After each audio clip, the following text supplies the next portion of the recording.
What are the principles you should follow to crash-proof your retirement? Well, J Cannella knows, of course. He's a retirement phase expert and the creator of CrashProofRetirement.com.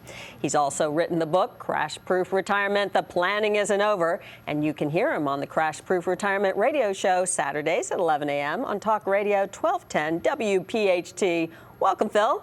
Thanks, Luann. How are you? I'm good. What are we talking about today? We're talking about sound principles to crash-proof your retirement. There are 3 basic principles in order to have your retirement last your lifetime. One of the main problems, it's not a problem, but back in the 1920s, Luann, the average person lived to 55. Right. So if it was the 1920s today, myself at 55 would be an old man, or I might not even be here. Right, and now we've got a plan for a much longer life, we hope. Between longevity and inflation, those 2 things coupled together could make a lot of people not make it through retirement. Because people are living 20 to 30 years into retirement now, and in some cases longer than what they have worked. Right, so how can we make sure we're going to be okay during those years? Well, one of the soundproof ways that you can assure you're going to be okay is that you use an industry for its designed purpose. What do you mean by that? Well, you know, we all learned these fables in elementary school, and I never forgot the 3 Little Piggies story. I love the 3 Little Piggies story. Me too. Okay. You had the straw house, yes, the stick house, yes, and then there was that brick house. We want a brick house. Yes. I want a brick house. Particularly in retired years, you want to be in the brick house. Yeah. The straw house would be the security industry. When the economical winds blow and it gets strong, what's the first thing that it affects? Stocks, bonds, and mutual funds. We call that the straw house. Now, here's the design purpose. The design purpose of the security industry was to accumulate one's nest egg with risk over a sustained period. Right. So when the straw house started to blow in half, as a young person, you'd have time to rebuild. Now, if the storms get high enough, the winds pick up strong enough, the stick house starts to collapse, like the banking industry has. When the straw house got beaten down, many people couldn't afford to pay their mortgages or whatever.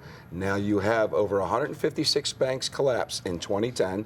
In 2009, you had 140 banks collapse. And the alarming thing here is, in 2011, there's over 852 banks on the FDIC's watch list. That means they're ready to go out, and it's estimated that over half will. So the stick house industry was designed, meaning the banking industry, for a temporary holding spot for your money. So if a bill came in, you had it in your checking account, it was temporary, it went out. If you had investment money, you'd put it in the bank until you would find out where you wanted to invest it. Right. Many people misuse both industries. Right. We thought we were in a brick house when we were in a stick house.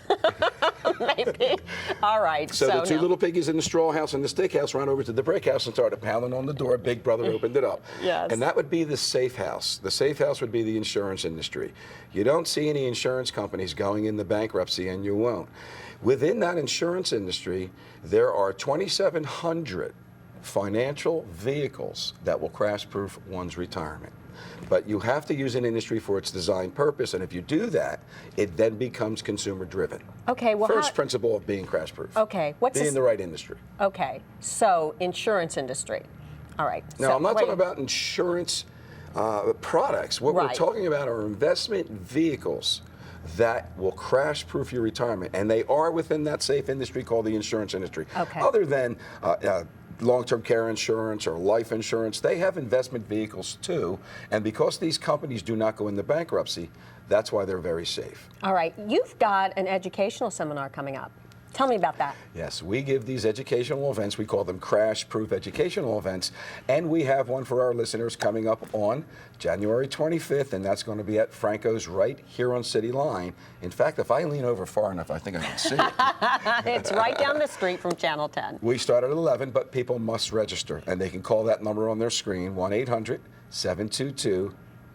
Do I see it? Yeah, 9728. It's right there. 1-800-722-9728. You can call for reservations. That's correct, and we'd like to see everyone come out and enjoy a crash-proof recipe and a good lunch afterwards. Okay, and then you will be telling them all about your tips and how they can crash-proof their retirement. Absolutely. That's what we do. Phil, thank you so much. You're welcome, Luann. Thank you.